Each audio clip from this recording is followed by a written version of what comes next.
Recording, so you guys can take it away. Cool. I'm ready. Chase, you ready? Yep.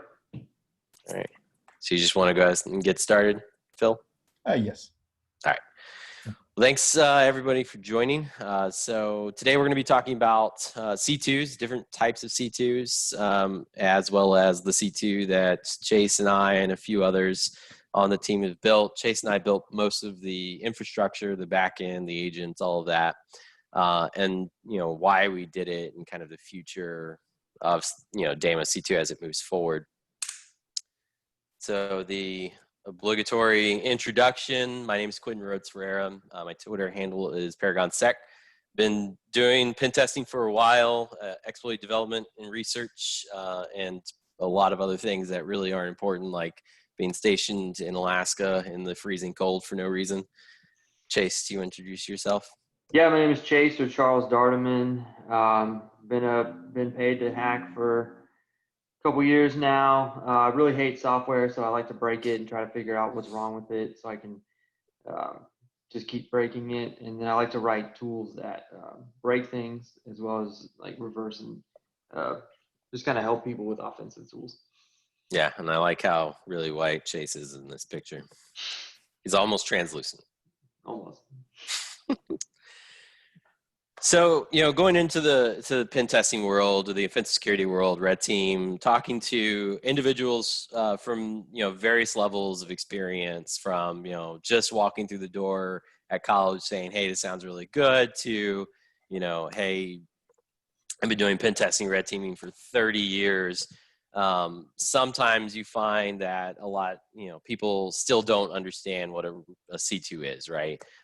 It's been named C2C, it's gone by different variations, but really at the base, command and control system is just used to obtain persistence on compromised machines and manage those through one system, right?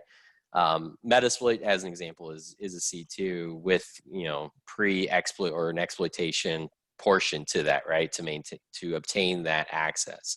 But most C2s are just there to maintain post-exploitation, right? They're there to help you maintain those systems that you've compromised. The biggest usage of C2s are red teams, right? So red teams leverage them for all sorts of activities, from phishing, most common, right? So you send a ton of phishing emails to a client, some with macros, with VBA, or maybe you're, trying to drop some binaries called readme.exe and somebody's stupid enough to click it. You want to catch those reverse shells and be able to maintain persistence on those machines, execute commands, and move laterally. Some other way, usages of red team C2s is to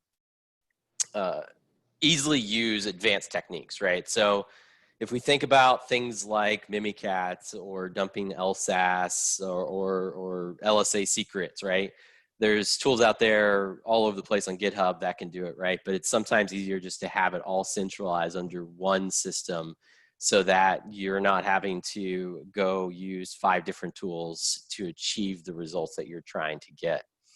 Also, it allows you to use those advanced techniques to evade blue team techniques. So maybe the blue team's picking up on using Mimikatz, right? So then instead of changing that one tool that you've been using to dump Mimikatz or if it's a wrapper or whatever, you can just go in your C2, change the module that you're using, and instead just invoke a Windows API call to dump the LSAS memory location, right? Or use syscalls instead in order to evade like EDRs or AVs.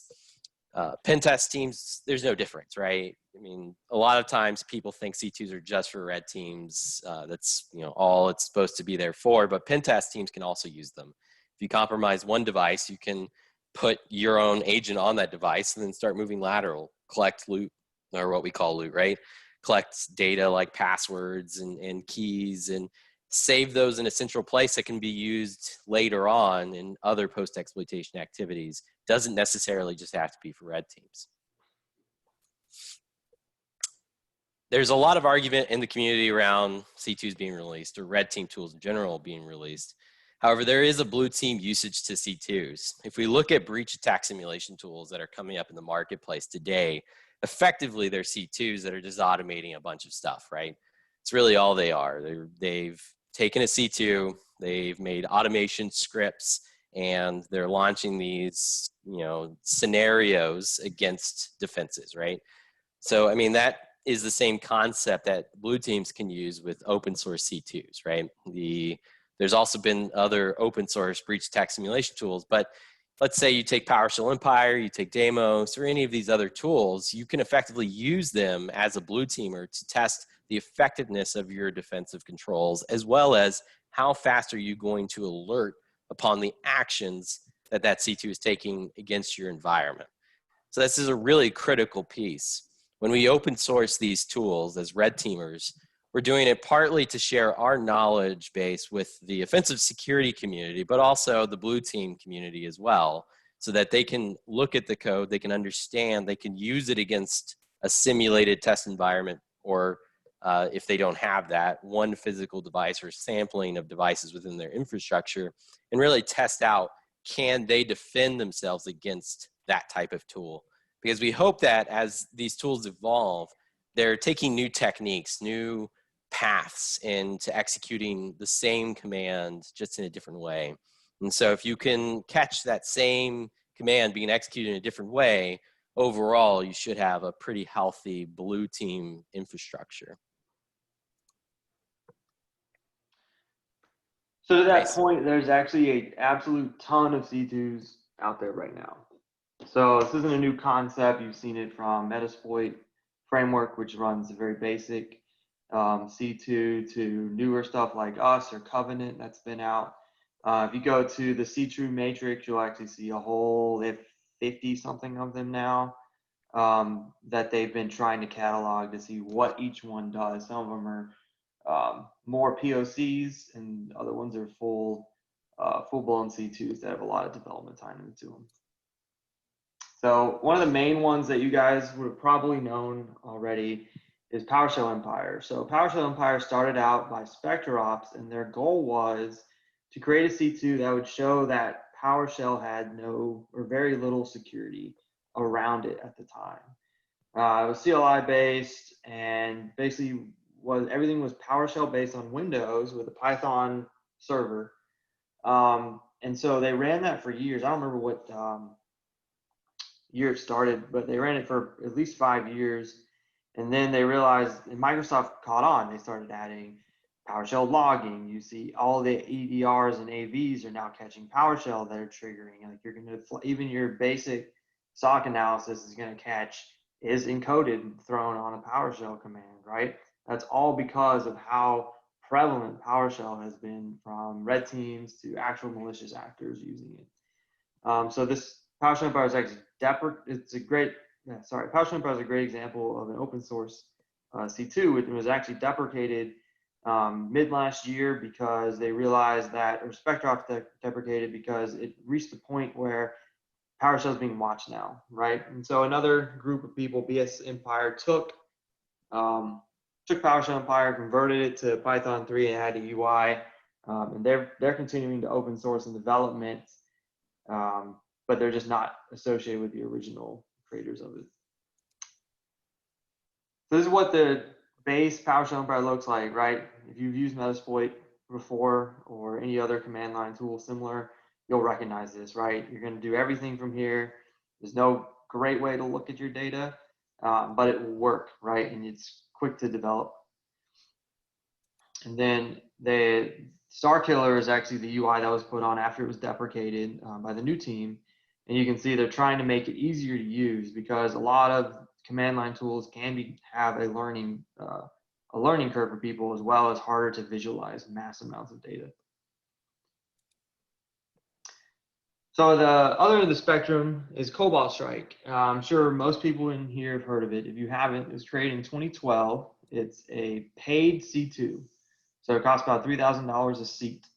And what it is it has become the de facto for pretty much every red team, and even a lot of threat actors, including APTs, run this. So it runs on, the client itself will run on pretty much anything because it's written in Java. And then you have a team server, and it has its own UI actually, which was rare at the time when this was created. And so it's a very Windows focused and is trying to be on the cutting edge of what you can do. So it's very modular. It's very, and it gives a lot of different things you can do that are harder to do with unpaid for C2s. So a great example of this is this screen here. It shows how you can pivot with Cobalt Strike, right? And Cobalt Strike has a good visualization where it shows, you know, the firewall on the left is where the internet is, and it shows you how you work through your target's network, right?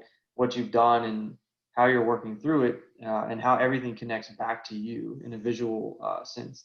It was really the first time that I know of anything did any C2 kind of did that.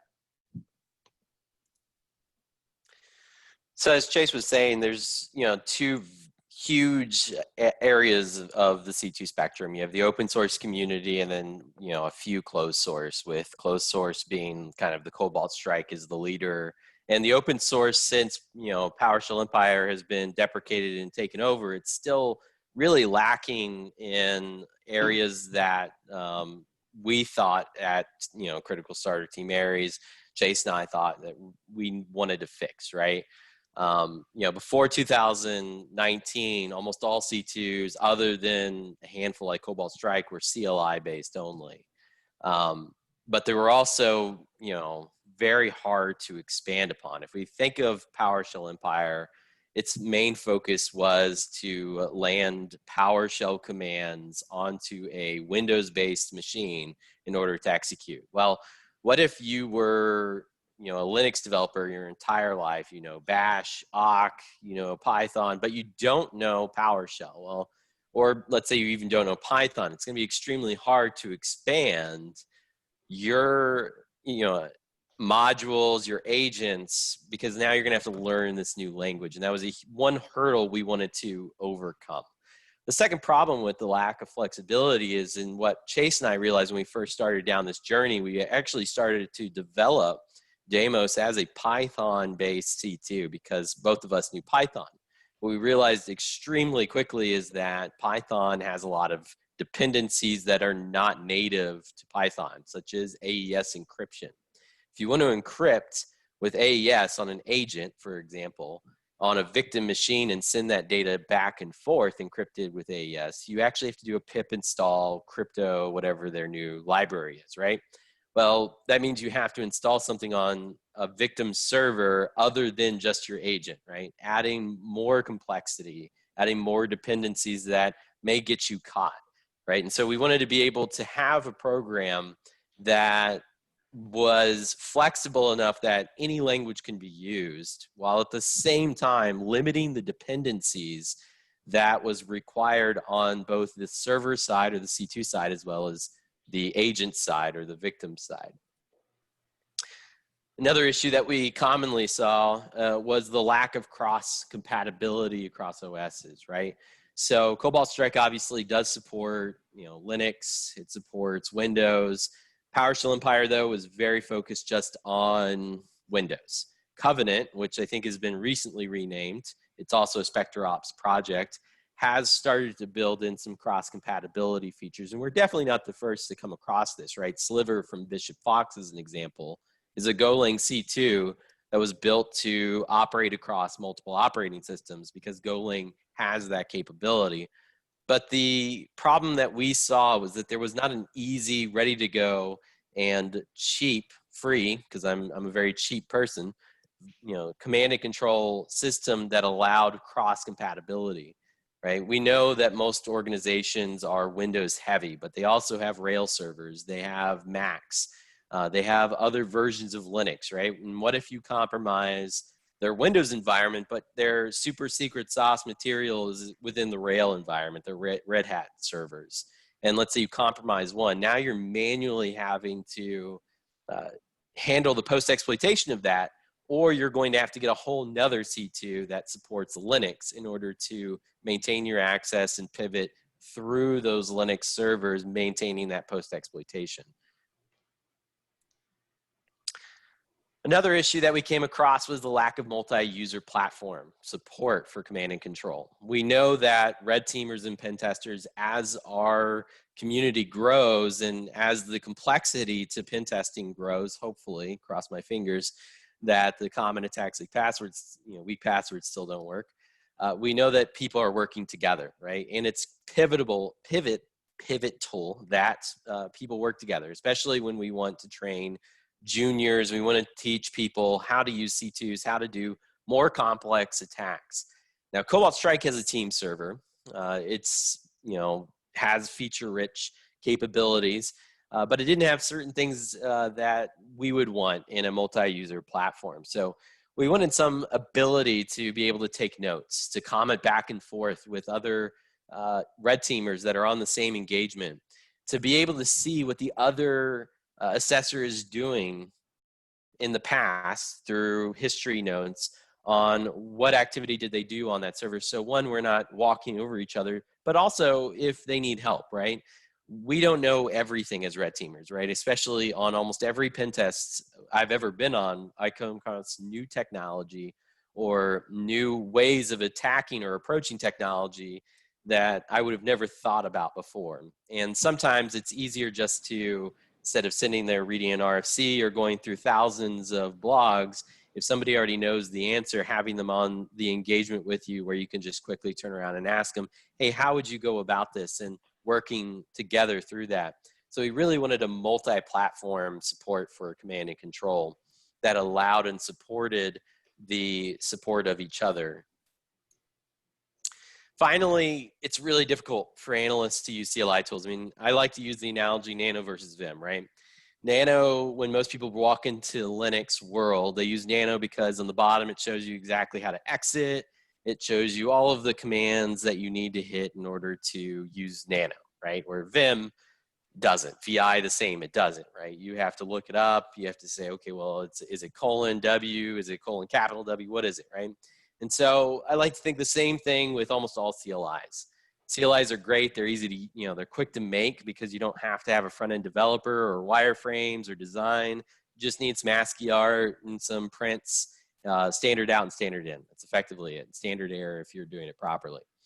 So when we look at a lot of the C2s back in 2019, when Chase and I were looking at this, we thought to ourselves, well, we don't want to make another CLI-based C2 because, again, we're still facing that problem where we're going to have to teach somebody how to visualize the workflow of a command and control situation without that visual. And we're going to have to teach them all of the commands. There's not going to be any tips. There's not going to be any type of graphical way of guiding them in the right direction.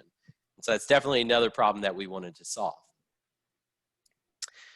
So we, after failing with the Python version, quick story on Deimos, we actually started this as a secure web shell idea. So I had a client where I was able to gain enterprise admin remotely in about an hour through a remote file upload on a website.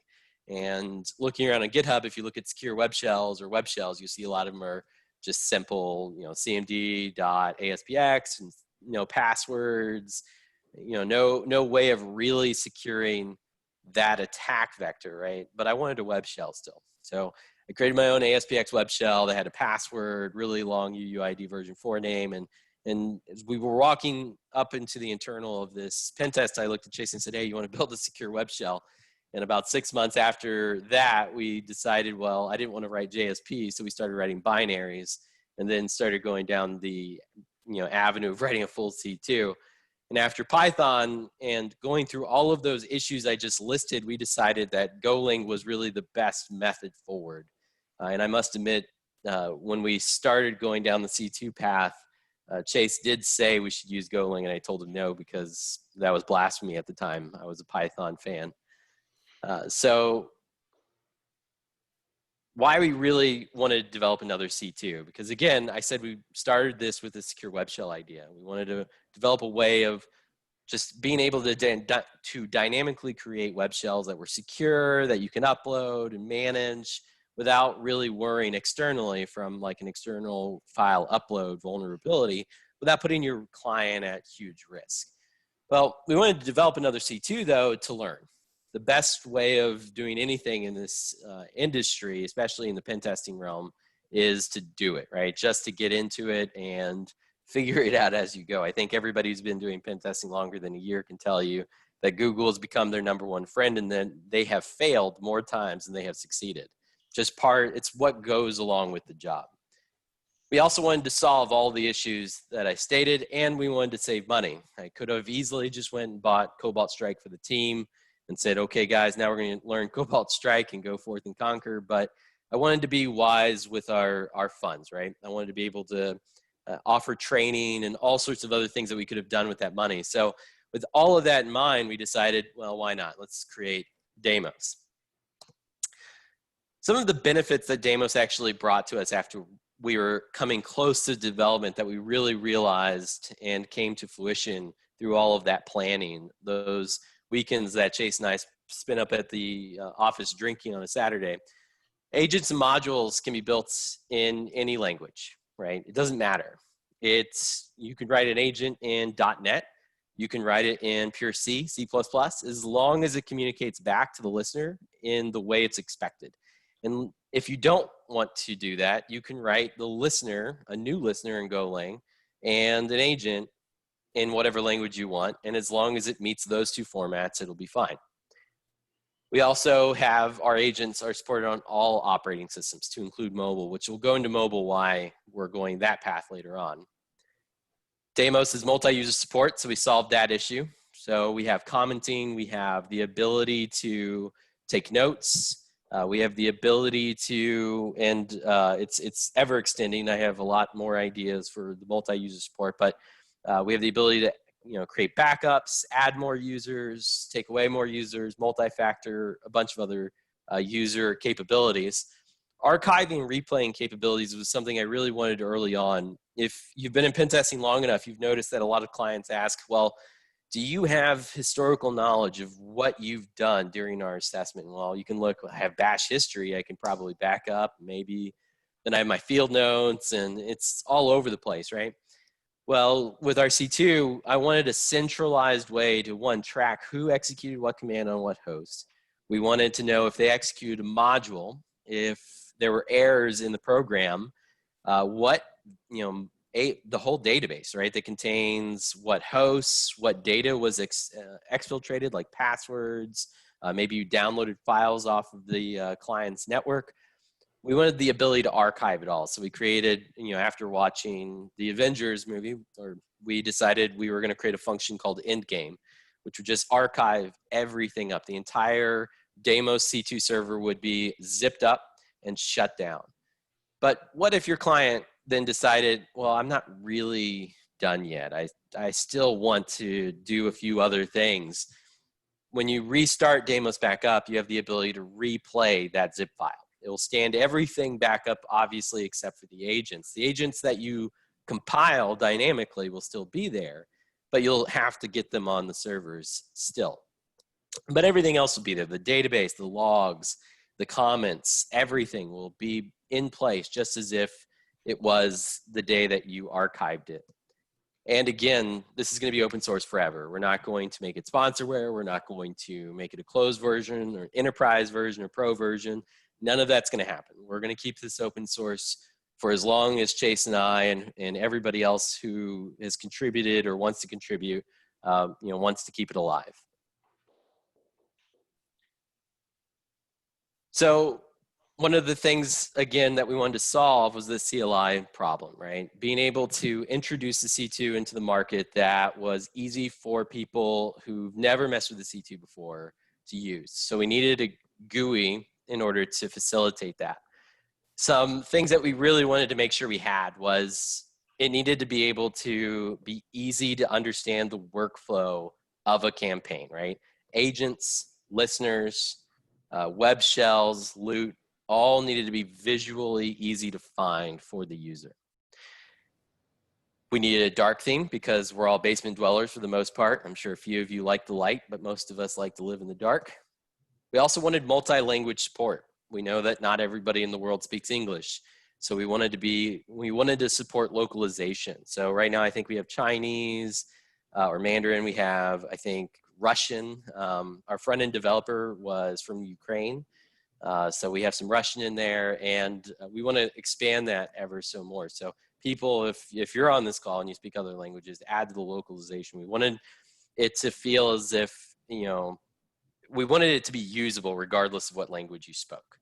And we just wanted it to be overall easy to use. That's, at the end of the day, this, the central goal of why we approached Deimos, right? We wanted to make the C2 as easy as possible to stand up, to use, and to take down without having to go through and read a ton of documentation or hit question mark a lot to try to see what the command is, or tab a lot to see what the commands are.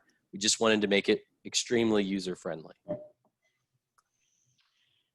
So some of the design choices we wanted with the server. So big thing for us is that we don't like to just have heavy applications that take freaking forever. So we want it very lightweight. Our goal is to have it run off a Raspberry Pi. It will run off a Raspberry Pi, but I wouldn't connect more than maybe 20 agents to it at a time. We want it to be very robust as well. So we actually spun up 5,000 agents at one time to connect to the server on an i7 so that we could see what would it look like if we did a phishing campaign and against 5,000 people and all of them got an agent. So we could verify it would still work. We wanted, so since we knew we were going to do a UI, we wanted to make sure that it was web-based. So things like Cobalt Strike, or there's a Java application that connects back to the team server. Things like Sliver use Electron to connect to their server to do it, but we wanted to make it a web app. That way you could run it off anything. It technically runs off of a phone. You could use the C2 over your phone right now, as long as you have a web browser and a cert normally, depending. And then we wanted minimal dependencies. So like Quentin was speaking about with Python, part of the issue was everything you had to bring into it.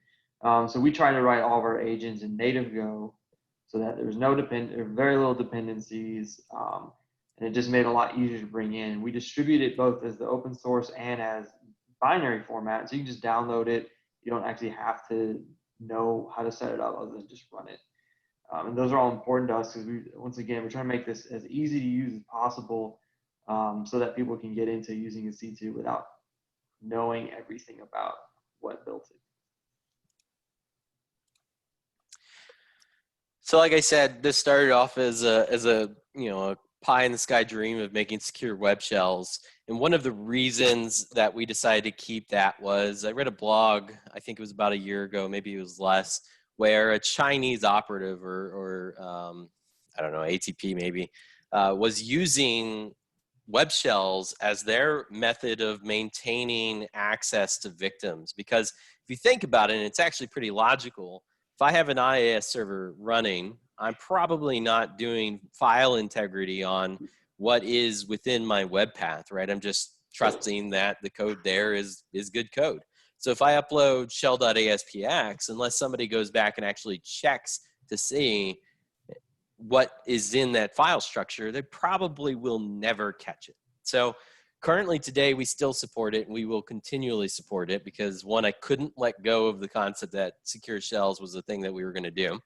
And two, because if you have a lot of IIS servers or other web servers within an internal environment, you're trying to avoid detection, and you have the ability to write to all of these paths, it's a very logical way of maintaining post-exploitation access without ever really giving away the fact that you've got an agent on their server, because you're not dropping a binary, you're not running in memory, you're just putting up web code on a website, really.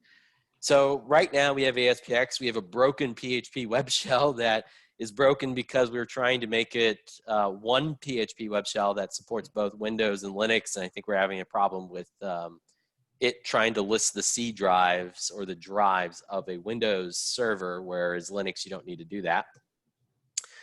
But you can easily pivot using, as an example, the ASPX shell to a full agent if you so chose. There is a way to quickly deploy an agent. The agent will be sent, the web shell will then be deleted, and you can move forward with whatever agent commands or modules that are supported. because web shells are limited in their functionality. We're not sending modules, for example, through web shells. Maybe not today, but maybe in the future. We're not supporting shellcode injection through web shells like we would with agents. So there are some limitations, and thus the reason why we did add the support from moving from web shell into a full C2 agent. So when designing agents, there's a lot that goes into it. So we went with Golang for the server, and we decided to do it for the agents as well, mainly because of the cross compatibility with OSs. So while our server will allow you to write an agent in any language, so I can write it in C and can communicate back to the listener over Quick, all of our agents that we deliver are in Golang. So the agent design had to do a number of things. It needed to work on any OS. It needed to work over multiple different protocols. So currently we segment them out so you can write. We have one agent for like Quick. We have one agent for TCP, HTTPS, DNS over HTTPS, all those different things. So that way it gives the attackers different options while working on their targets. And then we wanted to make sure that every single communication was encrypted. So while HTTPS and Quick run over TLS 1.3 or 2 and are already encrypted, a lot of Fortune 500s and even smaller companies these days are doing SSL stripping. So we don't want somebody's credentials to be left in a log that the SOC has. In the same way, we also don't want forensics or IR to follow us back up and determine what commands we were running on target. So we actually wrote every single listener has its own AES key pair and RSA key pair that it uses to communicate. So everything is always encrypted and the client's data remains secure. And it makes it harder for instant response to come in backwards and determine what we were doing, other than just they sent more, the packets were bigger, there was more packets at that time. So on top of the agents, we wanted to make them modular. And part of that was because I can't write, Golang binaries are already large as they are, right? Hello world in Golang is like 1.5 meg or some megabyte or something like that. So everything we add to it makes it larger and larger, and it becomes more functionality to write for specific use cases. So what we did instead was we added the ability for modules to be written. So these can be written in anything other than Golang as well, although that's what we currently wrote it, all the examples in. They communicate over RPC and can be either injected or dropped right into the host and run. So if you think of other Trojans or malware out there like TrickBot that drops binaries on the system and executes them in order to get advanced functionality, that's the same kind of design that we have here. We have it where they can run on the victim and the server, so you can, if you need advanced data processing, so if you dump LSAS and you need to process that data, you're able to do that and add that to the server functionality without actually having to rewrite or edit the server. You can continue to run it. So one of the examples that we wanted to give of over how flexible and how quick it is to add customizations to agents. During DEF CON this year, there was a phenomenal talk around domain hiding where Cloudflare was allowing both SNI and ESNI, EX, or the encrypted SNI headers to be sent over TLS 1.3. If you look at the RFC for 1.3, SNI is not required. It's a header that you can pretty much get rid of out of the packet for TLS 1.3. So what effectively allowed him to do was be able to send a packet or TLS 1.3 connection that had the SNI of Bitdefender, the IP that it was going to and from as Bitdefender, and then the encrypted destination as the true malicious or C2.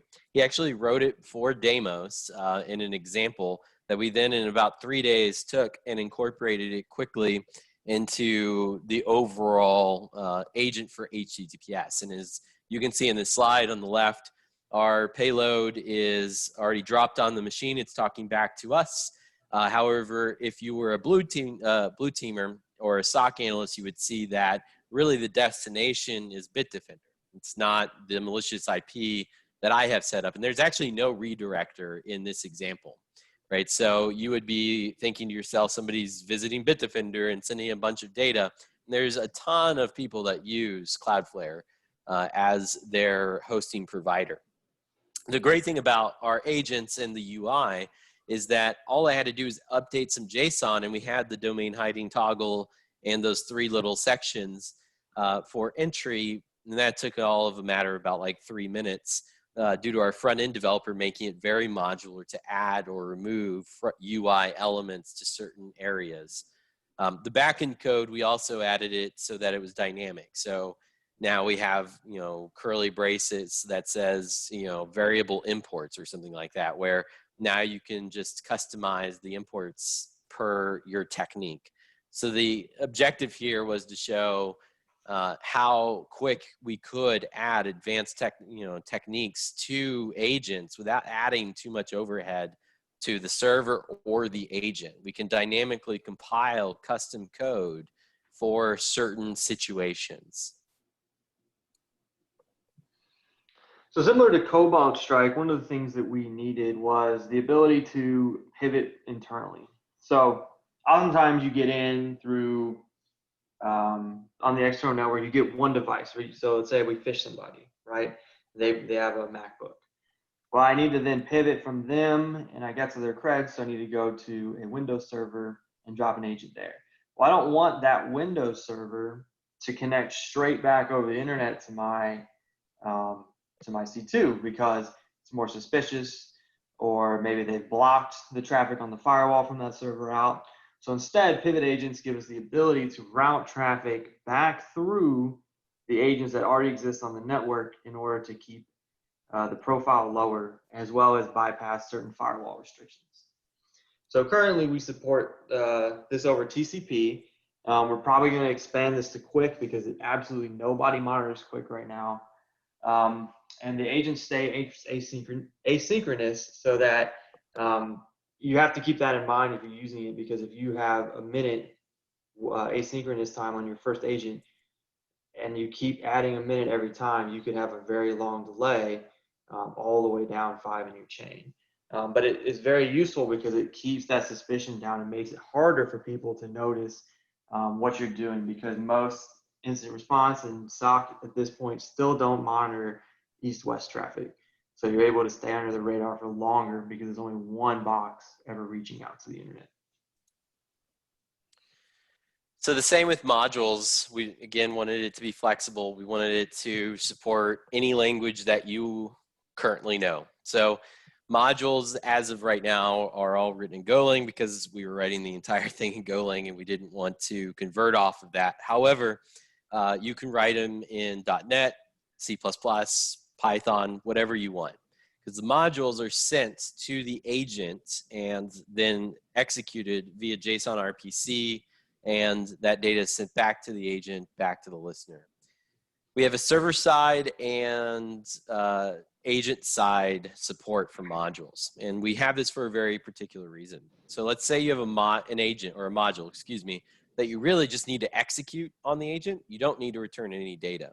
Well, I don't want to make you write a ton of code in order to make that happen. So you would end up just writing a module agent, which would then execute on the agent and then kill off once it was done, you know, with whatever task it was meant to perform, right? Maybe send out a complete message through the agent to the listener. But let's say, and we do have this currently supported, you want to dump SAM or LSA secrets, or you want to dump LSAS using a Windows API. You would need some way to parse that data on the server side, because you don't really want to perform all of those operations on the victim side. So as of right now, for example, in dumping the LSAS memory, we call the API to create a memory dump file. That memory dump file is then streamed through the agent to the server, and then we have server-side code that then parses it, adds it to the database that's on the C2, updates the UI to show the creds that were just recently taken. The benefit of doing this is not only the fact that you can write these in any language that you want, but you're leveraging the encryption scheme that the agents have. Like Chase said earlier, every listener has its own RSA public and private key pair.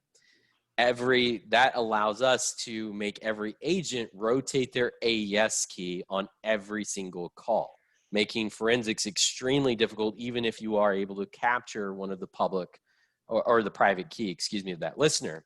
But let's say you have 2 listeners going and each listener has 5 agents and you captured 1 private key. Well, you're only halfway trying, solving the problem, right? Making it really difficult to solve what we're actually doing within this environment. And so these modules are leveraging that same encryption scheme. They're leveraging the agent's randomized AES wrapped around the listener's RSA public key being sent back to the listener to be decrypted and handled either by server code for the modules or just being presented to you on screen. So for the future of Deimos, we're not going to stop development. One of the things that we really want to conquer is mobile support for iOS and Android. And the reason why we want to do that, similar to how Chase talked about Powershell Empire was developed for the core fact of showing Microsoft and everyone that PowerShell was not being logged correctly or at all really for security purposes. And it definitely wasn't being alerted on when somebody ran like IEX. We want to do the same for mobile phones. We also found not that long ago, China was operating a C2 across a lot of mobile phones over HTTP, not even encrypted. And it took them years to find this out. The fact that that was the case is just baffling. So over time, what we want to do is prove out that enterprise mobile security programs, including, and not just that, in personal phones, these manufacturers need to take a serious step forward in securing people's phones to include enterprises. They need to be able to alert on weird looking traffic or programs that have escaped sandboxes or Trojan applications being installed on an enterprise device. We also want to add more modules, obviously. We want to do agents in different languages to not only prove the capabilities, but sometimes you do need an agent in a different language because of the platform or the victim host you're going against. We want more web shells because we all know that IIS is not the only web server out there. And we do want to venture into the obfuscation and evasion of AVs, EDRs, and other defensive tools, not just to be the mean red team guys, but also to prove out those evasion techniques so that these vendors can up their game and the blue teamers can maybe implement their own catches to these bypasses, making Deimos ineffective, making Chase, myself, and whoever else collaborates on this project work even harder in order to make this, maintain this as a successful project. So speaking of mobile agents, one of the things we're currently building is a Trojan Apk. So the goal of it is that you could add the binary to any APK and use it as a C2 as the user uses it. So in this simple demo, it's going to show that when you push the Let's Go button, I'm going to get a connection back to my C2 normally. And so while short, the goal is to show that, look, we can have, it's not that hard to Trojan APK, and we're going to be able to integrate it right into a normal C2 you would use for any other engagement. So next slide, please. There you go. So currently the binary support works on Android. And that's simple because Golang supports Linux and ARM64, which will just run on Android. So we already have that implemented and it's very simple to use. Now the Trojan APK is partly working as you see in the video. We still have quite a few bugs to work out as the way we interact with Golang as a binary is different than in a sandbox APK. And then iOS binary is also in development. We probably won't Trojan those, but we're going to aim for at least a binary. So if you get code execution in iOS, you can drop that and then manage it as a C2. So we talked about modules. Really, one of the problems that we had with some of the currently developing C2's is they didn't really support modules out of Golang. And that's just because Golang doesn't really support modules, right? It's really a server side, high level programming language Google meant to really monitor their own infrastructure. That was the biggest reason why Golang existed. But we wanted to build modules into it, not only to show that it is possible, but also to compete with those paid products. Because again, I'm a very cheap person. So knowing what Cobalt Strike has, right? Knowing what some of these other PowerShell Empire and a few other projects have as part of their modules, we're trying to port those over into Deimos to support, such as key logging for all operating systems. And you can see these in the project section of our GitHub page. We want to be able to key log in memory instead of saving to disk and sending those keystrokes back to the C2 server, so it's never touching the victim disk. Or being able to have the RDP view, or the interactive view of your victim's desktop through the C2, through the web application.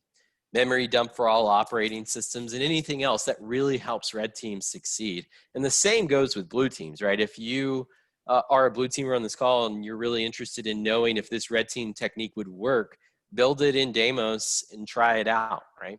And then if it works and you can prevent it, then not only have you helped your organization improve their security, but you've also helped red teamers use that same technique against other organizations that will then hopefully protect against that technique. I mean, that's really the overall goal behind every offensive security tool, right? Is for us to be temporarily successful, but then having to improve these tools because blue teamers are writing detections and ways of blocking or defending against our techniques. So one benefit of using Golang is that as a high-level compiled language, there's a lot of issues with analyzing it right now. So this tweet over here is by the creator of IDA Pro, and currently he's saying that their decompiler does not support Go because of the return locations. So the issue here that my friend Jimmy had was that while reversing Golang, he realized that both IDA and the NSA's one, Ghidra. Sorry, I drew a blank. Ghidra do not currently support Golang decompiling, which makes analysis of the binaries much more difficult unless you really know what you're doing. So it allows a certain level of obfuscation just on the fact that your average person who has taken the GRIM was not going to be able to probably get through it very easily without a significant amount of effort. So it gives us a little bit better evasion just straight out of the gate. Additionally, we want to look at how we obfuscate Golang on its own. So currently we support obfuscation of the binaries in order to obfuscate strings, function names, paths in Go, all that kind of stuff. But one thing we want to work towards is to make binaries look more legitimate. So if you think about how traditional AV works, they flag on bad words, right? If it says, map, like if you're going to do a virtual function map or something, it might flag on that, or it's going to look for, just going to say Chase Dardaman in it, and it's going to flag on that because it knows that Chase writes malware. And so in order to avoid that, we want to start looking more like real applications. So we're going to build in functionality for obfuscation to change not just to random strings, but to strings from real programs that people can choose. Along with that, we wanted to do some sandbox and VM detection capabilities so that if our arch nemesis, the wizards, reverse engineers, and malware researchers take our agent and try to run it in a sandbox environment, we want to be able to prevent it from actually executing or sending data that it shouldn't really be sending, like trying to communicate back with maybe a listener that is still up. Or just being able to tell, hey, you've compromised a VM. This probably isn't really where you want to be. You want to be on the host, not on the VM. We also want to do things like if you're compromising a desktop, be able to see is the user at their desktop or is the screensaver on so that you can operate, right? Have they not logged off but still technically present? And whatever else makes us sneaky like a super ninja, right? That's at the end of the day, the goal of all of our obfuscation and evasion enhancements that we're going to be making because it's a huge level of interest for both Chase and I on how do we get better at obfuscating and evading not just the defensive technologies, because those are sometimes the easiest, but the people that are monitoring some of those, right? The sysadmins who may notice something's just not right with the server, or latency's out, or they notice a new program called readme.exe is on there. If you don't realize by now, I'm really going to name my malware that. We want to be able to evade both the people as well as the technology. There we go. So it's easy to collaborate with us and contribute, right? This is the GitHub page for C2. It's pretty easy name. We have a projects folder set up where we're continually, when we have time, as you guys probably know, for pen test companies, the Q4 timeframe gets pretty crazy, so we've lagged on development. Once that's done, we plan on picking it back up. But if you see something of interest in there, or even if it's not of interest or not in there and you're interested in developing it, go ahead and fork it and start adding to this, right? We really want to make this a C2 that rivals the paid versions, right? Write modules and agents in whatever language you want, right? That will definitely help show others that they can do it as well. Help expand pivoting capabilities like name pipes, even though they are, and keep in mind, name pipes do get caught by enterprise Fortune, I would say probably 200 under companies who've invested a lot into security. There's still a lot of companies that don't really detect SMB pivoting or name pipe pivoting. Help build obfuscation or evasion or whatever else you really need, right? If you have a problem in red teaming that you really want solved in a C2, help build it in Deimos, because at the end of the day, that is our objective, right? Is to make this the best C2 that we can, that's free for everyone, for blue teams to use to test their own defenses, for red teams to be successful in their engagements, for pen test teams to collaborate and be able to help each other not only through an engagement, but also understand and learn different techniques of exploiting systems or pivoting or elevating their privileges. So in conclusion, C2s are invaluable for both red and blue teams, right? That whole argument, red team tools are the bane of the existence for all of InfoSec, is really just an argument that has no real foundation, right? It really helps build both red and blue teams. What we release is a red team, the blue team can go behind, look at, and they can even run to validate if they are protected from what we just released. So offensive security tools really push the whole industry forward, right? We force the hand of blue teamers, of the vendors of blue team products to advance their technology, right? The same with blue team tools can be said as well, where they're advancing red team tools because now we have to become better every day because now there's a new detection or a new method of catching something.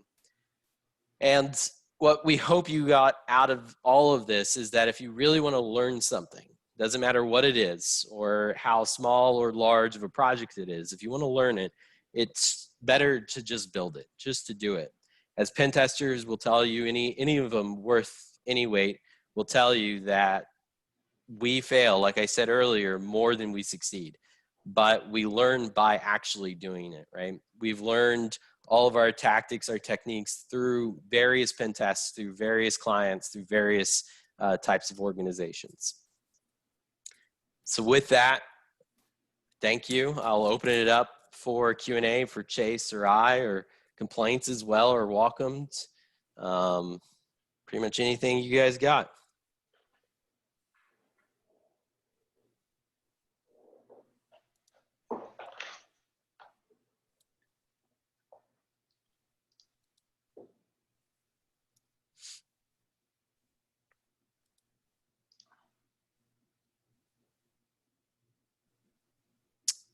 Phil, I don't know how you're doing questions, if you Yeah. wanted to type it or you wanted to just give them the mic or what.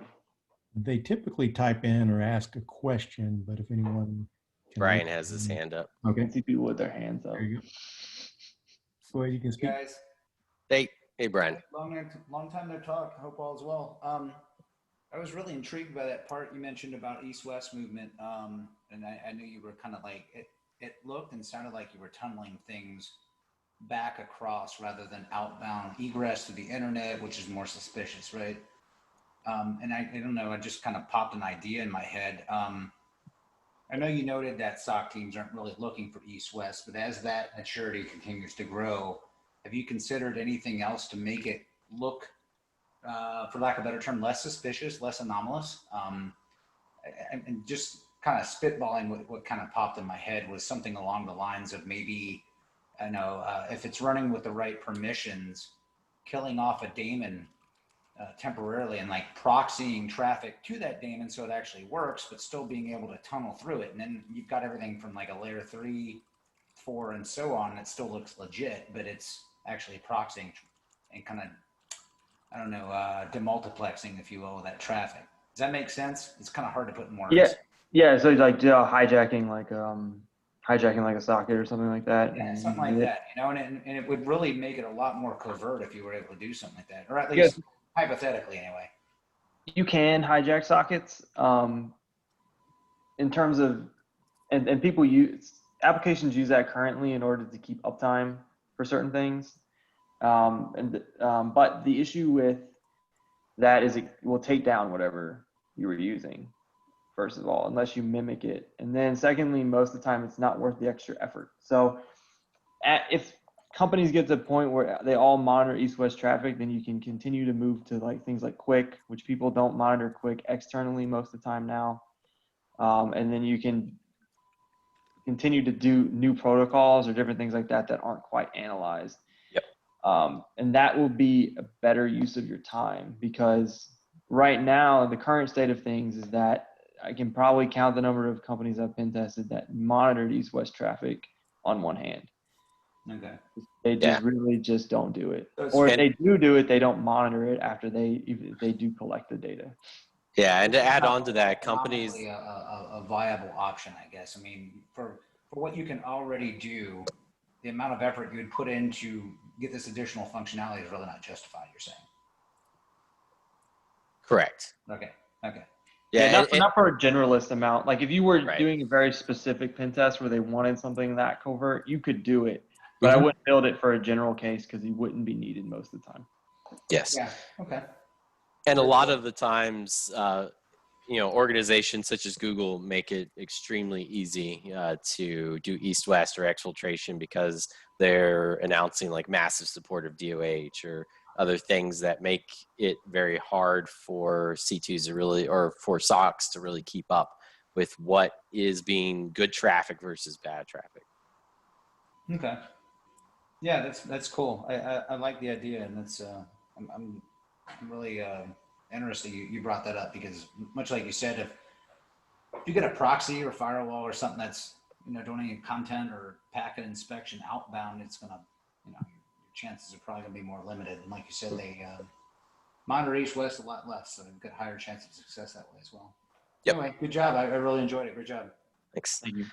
So Chase, this is really to you. Can y'all speak to what you think the problems with decompiling Golang binaries are? Is it because it's both compiled but also still memory managed, and some of the tricks that the runtime does to make it efficient? So let me. Where's that question? It's in the Q&A. Is there a Q&A section of this? Yes. I just read you the question. Sorry, So I don't know how you zoom. Okay, so so if I understand this right, and I'm going to paraphrase badly Jimmy's explanation of it to me, the return addresses are different than a traditional call. So it's just a different calling function and return function within the actual function calling in Golang, like how the binary or how it's compiled. And so because of that, it just causes issues, and so it hasn't been built out yet, really. Right? There's nothing stopping IDA to write the support for this, other than it just hasn't been done yet. yeah, it eventually will be. Knowing IDA and how they turn around things, they will probably build the decompiler for it eventually to make it easier to do. The main point we really wanted to highlight here, though, is that some of the more advanced malware that we're noticing. So I just submitted a talk to RSA about this. The advanced malware that's actually coming out a lot right now is being built with languages like Golang, because they are just notoriously not easy to decompile right now. A lot of EDRs and AVs aren't catching them. They are cross-compatible. Really, Google did a phenomenal job of building a language that not only supported, what they needed, but also supported, red teams and blue teams, because there are blue team Golang tools as well. So, pulling back up what my friend had sent me, he said, part of the issue with the calling convention is that Golang doesn't use registers to return values. It uses the stack. So you can actually fix the disassembly in IDA when it fails out if you know what you're doing. But it's not something that you're like novice or entry level RE or just malware analyst is going to be able to easily do. That's worth their time. Yeah, that's the problem with the malware like this or advanced malware is the average organization does not have a advanced reverse engineer on staff or somebody who really understands what they're doing. So writing C2's within Golang and the agents in Golang really raises the possibility that it's not going to get detected. And even if it does, they're probably not going to be able to tell you or anybody else what it's actually doing because they don't know how to reverse engineer it. So I see one question in the general chat. It says, your domain application is pretty solid. I'm a blue teamer, so I really want to see how that works and how to detect this. Are there any tips? The domain hiding? So I could just speak, domain hiding. So that was put out. So before, I think domain fronting was the what was it called before a lot of things were locked down. TLS 1.3 came out and it no longer needed the SNI record, but it supported a new field called ESNI, or the encrypted SNI. The encrypted SNI is just the location for where the destination or source is truly from, right? But the TLS 1.3 still supported the IP value. So resources like Cloudflare, who host a ton of like Bitdefender, Okta, I think is hosted by Cloudflare and a few others. They were at the time of the DEF CON talk still supporting the SNI record as well as the IP and the ESNI. So when you made the payload, you could see that it would say Bitdefender, the IP would be Bitdefender, and the ESNI would be your truly malicious IP. Quickly, Cloudflare responded by removing the SNI record because per the RFC, it's not required. There is not a very solid way of catching this. And the biggest reason why is because you can't decrypt the ESNI record readily. Those keys to encrypt it, though, do rotate on a regular basis. So really, it would be about baselining the network traffic. If you see something that's running over TLS 1.3, that is going probably to a Cloudflare resource and it's doing it, sending large amounts of packets, or the metrics don't add up, then that would probably be a good detection. At a more base level, the current recommendation is that you probably just block all encrypted. Yeah, you block TLS 1.3. Not TLS 1.3, but ESNI records. Just block ESNI records, yes. Because there's very little that detects it. There's very little that uses it. So you can probably, I would verify this in your network, but you can probably block it and not have any actual issues, and then just wipe that entire attack surface out. Yeah.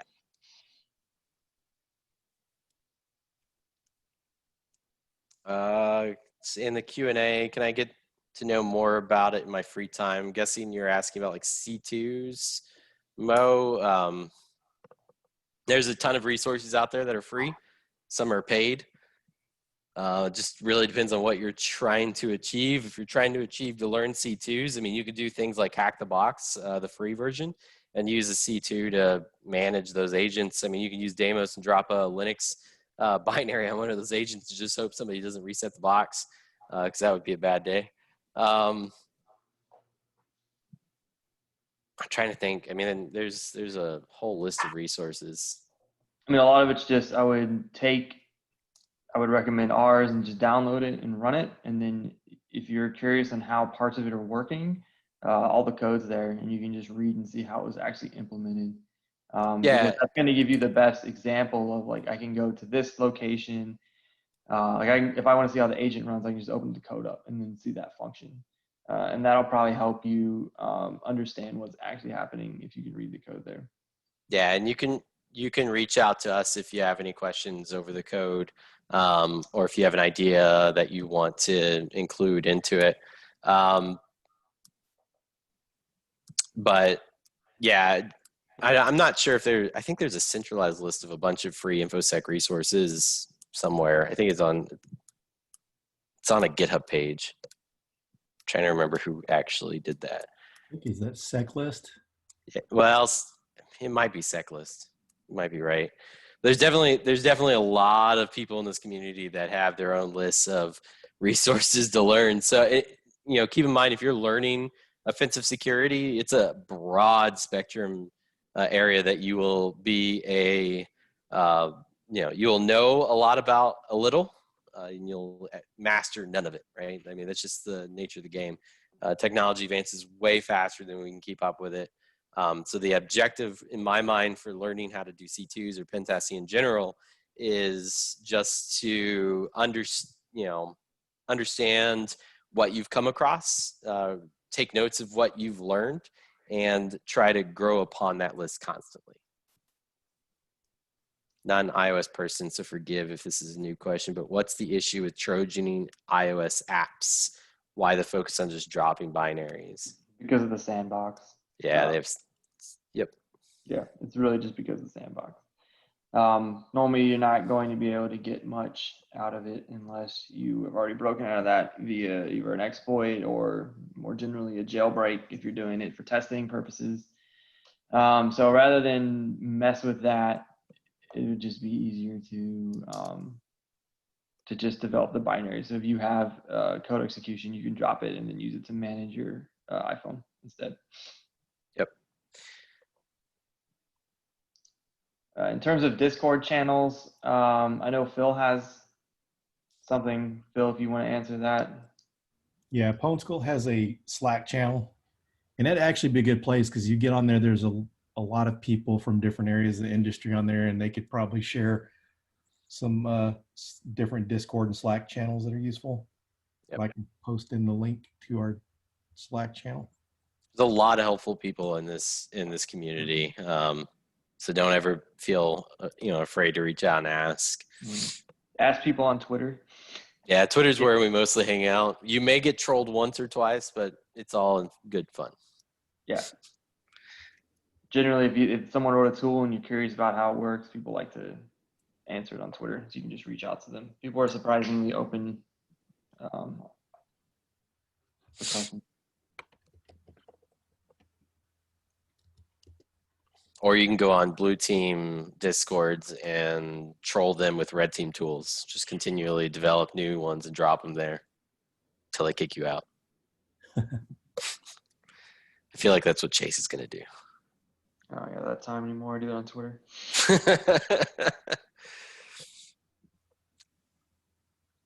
Any other questions about Deimos or C2's in general or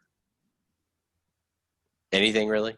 Yes. I have nothing to do with my dog.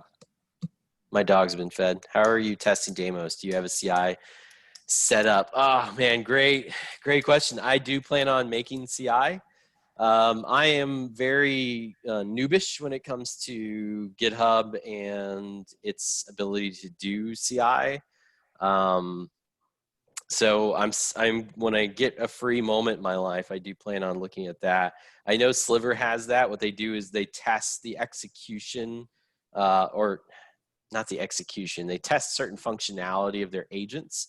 The problem is that since we're supporting Darwin, we would actually have to have one of those locally because I don't know of a VM Darwin I can actually use to do CI. So it is the goal to do CI testing. I'm not sure what you mean by fuzzing though. You mean like pen testing? Yeah, we did have the part of it pen tested by our own team, but we don't currently fuzz the binary continuously, if that's the question. Right. All the inputs over an API. So Yeah, so our inputs are over WebSockets. So, I mean, feel free to fuzz it if you find a bug. We'll go through and fix it. I'm sure there are a ton of bugs there. We're not professional developers, so it runs. We've used it. Like Chase said, we ran it against, I don't know, thousands of, was it 1,000 or more? How many? 5,000. Victim instances or Docker instances. So, I mean, it can handle the workload. But if you find bugs, just open up an issue. We have an issue template and we'll work through it. But yeah, CI testing is something I definitely want to do, especially as we get a little bit more advanced with modules. I do plan on implementing droppers soon so that you can do, let's say you're doing a phishing payload, you don't have to include like the agent binary or a callback. You can just have the dropper dynamically profile the victim and then pull the correct binary, the agent binary that's required. So that's something I'm working on too. But if you look in the profile section of the GitHub or the project, excuse me, of the GitHub page, you can see kind of what we're working on. And we do have some issues open that we're planning on tackling, like injection is broken in Linux. We have a few bugs to work out with module injection. PHP, like I said, sucks and is broken because I hate PHP. I like finding bugs in it. I don't like writing PHP.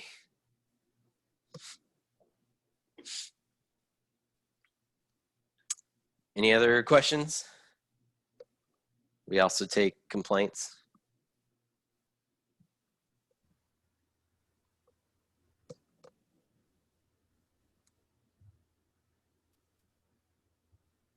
Gonna say no. Going once, going twice.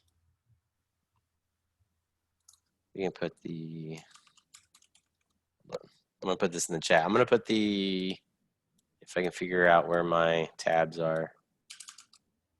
There we go.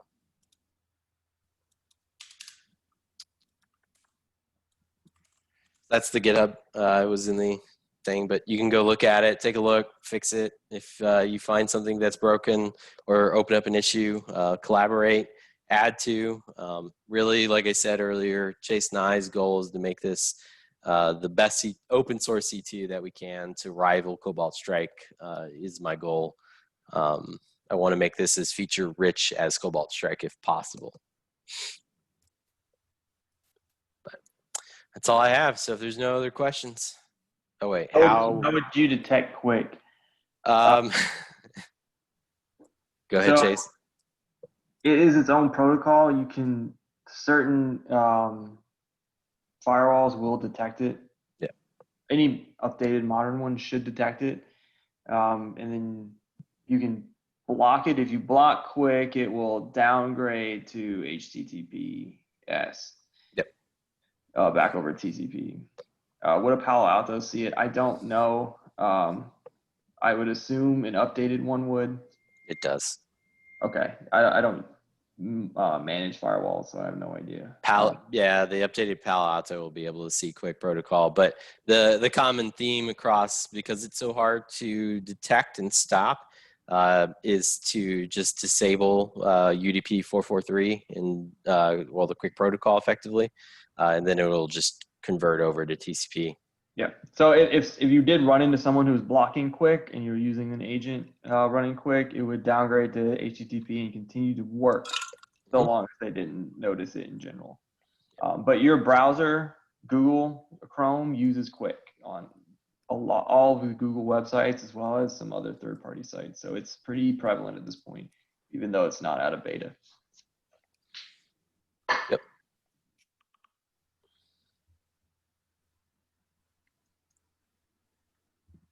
Sounds difficult to find a good C2. So it's not difficult to find a good C2. What's the difficult part is to find a good C2 that, one, you find easy to use and that you're comfortable using, and one that meets your needs and expectations. That's detect, like hard to detect. Detect. All right. Sorry, my bad. Yeah, it can be. It all comes down to how aggressive the user of the C2 Yes. is, right? So you can set the thing to reach out every 5 seconds. You can connect everything through it, right? It's all about the patience of the attacker. If the attacker's patient enough, it can be and uses updated tools. It can be very difficult to detect them if you're not on top of your game. If they're lazy, which a lot of them end up being, because they just want the results. I mean, even your APTs and your criminals have a boss and have results they have to end up with, so they can just speed it up, and those kind of mistakes are where a lot of them get caught.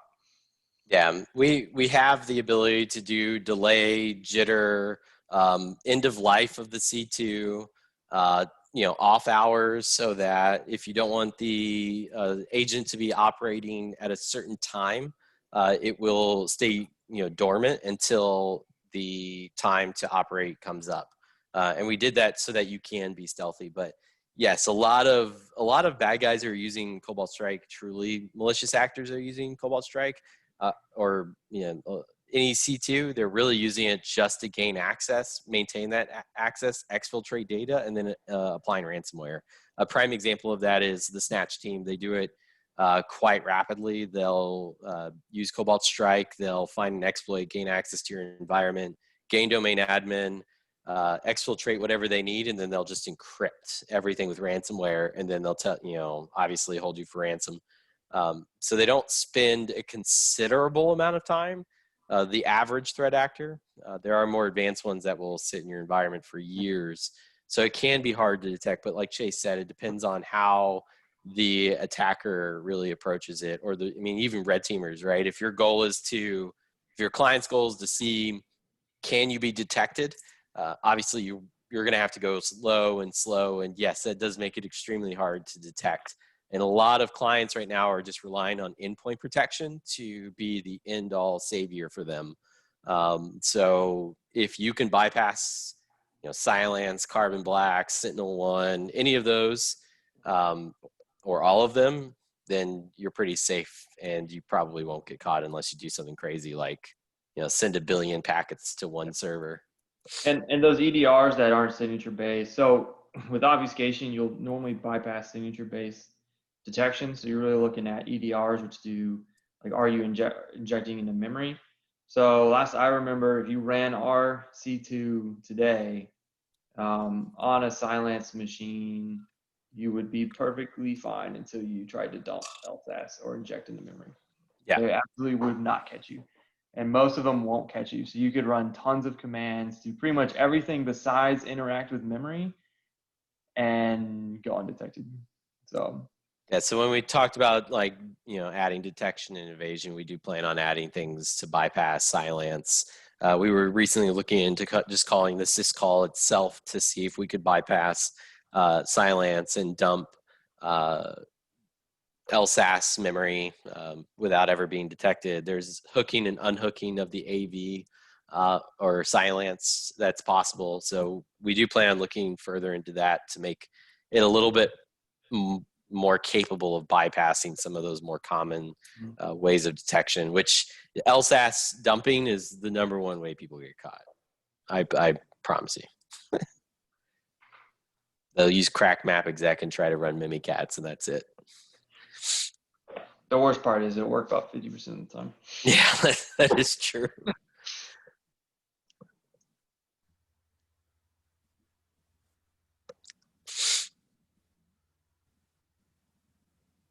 Cool.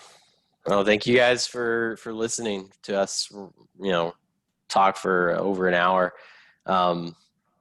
Yeah, if you have any questions, that's our handles for Twitter. Feel free to reach out. We'll answer them as long as they make sense to us. If not, we may hand you off to somebody that may make sense to, because we each have our own kind of areas of expertise. But thank you guys for listening to us talk. Thanks for having us, Phil. Thanks, everyone. Thanks everyone for joining.